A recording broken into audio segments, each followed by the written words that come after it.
The story is about another crazy yandere girl who is crazy enough to be in love with someone like me, even going so far as risking her own freedom, committing so many crimes to lock me up in her apartment so we can be together till the end of the world, which we later find out to get cancelled by the Apocalypse Department coordinator. Yeah, that's a thing in the story. After waking up in a top-of-the-line apartment with expensive interior design as if being taken straight from the IKEA catalog, I get greeted by a borderline suspiciously over-the-age legal anime girl who explains she managed to buy this place through savings from part-time jobs and occasional gigs. I'm low-key jealous and want to call Cap, but at that point I want to ask her about real estate tips and tricks, but she seems more interested staring manically into my eyes and dance in a really interesting way all alone by herself. Make sure not to tell her dance moves are bad though, as she takes her moves very seriously and you could end up at the sharp end of a knife if you push it. Naming my designated yandere girl who for unknown reasons is in love with me, Yani, short for yandere. She explains that we already know each other and I just woke up after an incident which she took care of me. Feeling loved and starting to think this must be heaven, Yani invites me to a dance-off where she sways left and right to no music whatsoever when I have enough and ask her to stop. I soon realize I should have changed my tone a little as she, in a very innocent way, explains that makes her embarrassed, especially realizing my mistake for being too blunt when I see the large kitchen knife appearing randomly in her hand while she glares at me. I apologize and say I absolutely adore her dance moves and would love to see more, when Yani gets the feeling I'm getting cold feet and want to leave, which she doesn't shy away from saying I will be stuck with her forever with a smile on her face. Soon, I feel the need to use the bathroom after all the dance moves made my tummy rumble, knowing I definitely have to ask for permission as otherwise Yani would think I'm crazy enough to leave her. I mean, we have a nice apartment, computer, video games and food, with a yandere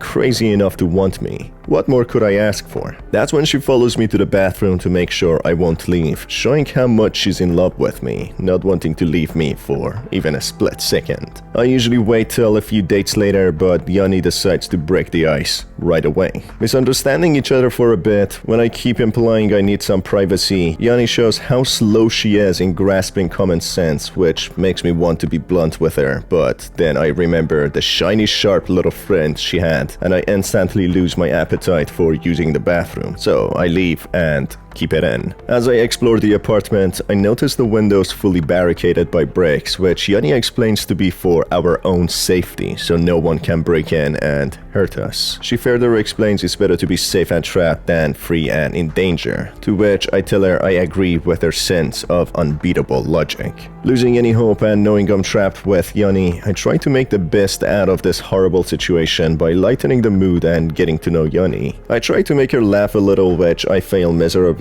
which angers her, and even trying to figure out what she would like to do for fun angers her, which clarifies that she has a lot of internal unresolved issues which she reflects pretty badly. She tells me to leave her alone, which I comply and agree, asking for the key to the outside, but she quickly contradicts herself by dictating how I cannot leave her alone nor leave the house. Starting to feel I'm losing my own sanity, I start thinking maybe this was too good to be true and realize Yani sees me more like a stray dog which she can mistreat than a human, when I start contemplating to plot my own escape. Even though I try to show interest in Yani, she for some reason chases after me and attacks me with the knife, saying that I cannot leave her, as if she reads my mind. After dying and reawakening in this cursed apartment once more, I know I have to use a better strategy than before, as Yani is crazy, and not even in a good way. Introducing herself as my girlfriend, displaying her sense of ego of how dreamy she is. I play along this time, appreciating her and making her trust me. I then use a tactic my father used, telling her I will go buy milk and will definitely come back.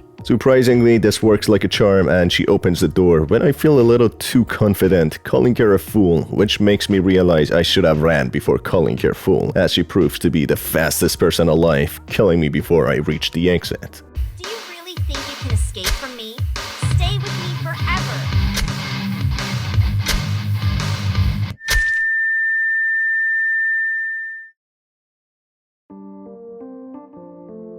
I learned from my mistake this time around and tried to use the same trick once more, but this time around she needs more convincing. As she shows me her collection of different types of milk in the fridge, I ask for a specific type which doesn't exist by the name of Shazam Bulatul, promising her I will be back. Wink wink, which this time around I run before talking. Even though agreeing to open the door, Yani for some reason gets a change of heart seeing me leave, following me with a knife, showing her true passion and love for me. But luckily, I managed to escape. This time around, being too confident, I tried to find more ways to escape, reawakening back in the apartment. Strangely, this time around, Yani keeps meowing like a cat, calling herself a cat girl. I call her on her cap that she's not fluent in cat language and she only adds a desperate meow at the end of each sentence in English. Therefore, she is not a real cat. This clearly angers her, but I quickly apologize knowing full well what will follow from past traumatizing experiences. Regardless, she attacks me with a knife, but the most painful aspect of this attack is not the knife, but her keeping on meowing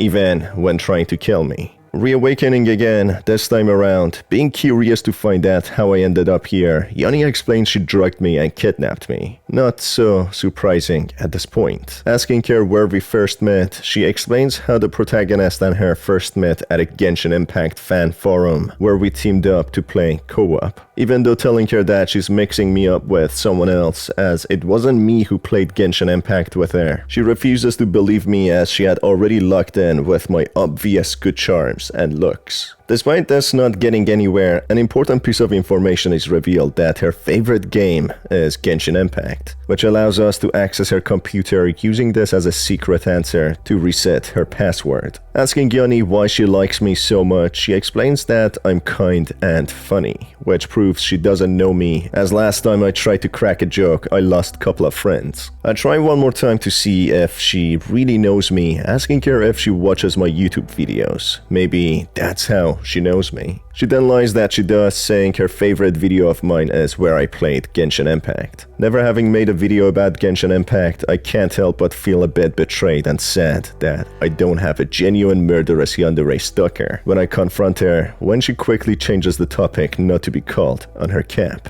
I then ask how she afforded such an apartment, to which she explains through saving up from part-time jobs, which I also find to be a cap, especially with the current real estate environment and inflation rate. She looks like she's very young as well, so she wouldn't have had many years working to save up a lot. Calling Yani a millionaire for having this place, she gets offended, clearly wanting to take credit for hard work, even though she seems she has nothing better to do than stalking random strangers. So I apologize for calling her a millionaire and instead call her the hardest working person in the entire world. Asking Yani I want to play on her computer, I managed to get the password, which is fish cake, when I managed to access her emails entailing a lot of information about the story of the game. It's revealed Yani is 21 years old who had received an email from the apocalypse coordinator of the world that an apocalypse is upon us, hence why Yani wanted to keep a loved one with her for the last days before death so she wouldn't be all alone. However, it turns out the apocalypse coordinator is a troll, cancelling the apocalypse, therefore making it redundant for keeping me trapped here. Looking outside the window, a background of a metropolitan city can be seen burning in flames, revealing that an apocalypse was in fact scheduled to take place, but was cancelled due to unforeseen factors. Explaining this to Yani, she finds it hard to believe, but eventually starts to trust the protagonist. Regardless, she still doesn't want to leave, but after some raising attempts, I manage to convince Yani to go out. Even though she initially agrees, as soon as the protagonist leaves the apartment, she chases after him with a knife, revealing her psychotic tendencies. But for the well-experienced protagonist, he runs with all of his might and manages to escape.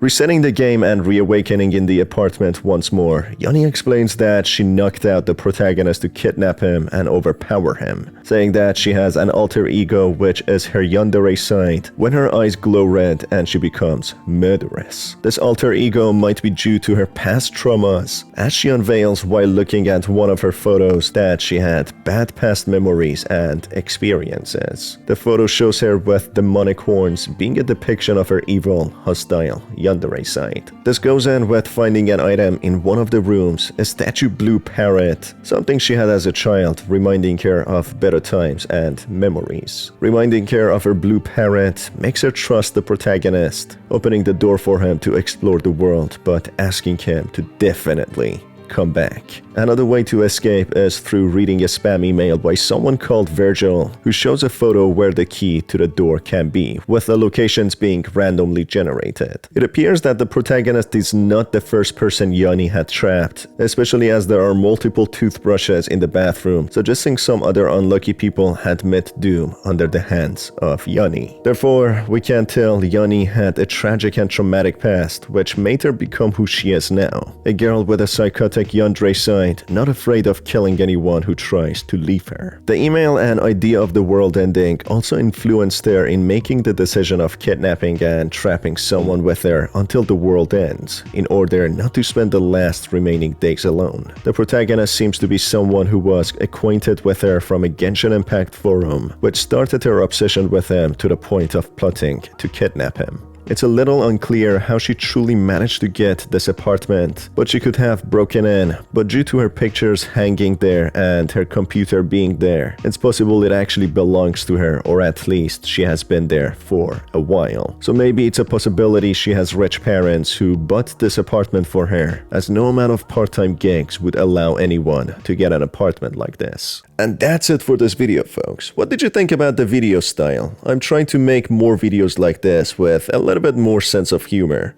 Let me know what you think down in the comment section below. As always, it's been your host Star, and I will see you on the next one. Have a good day.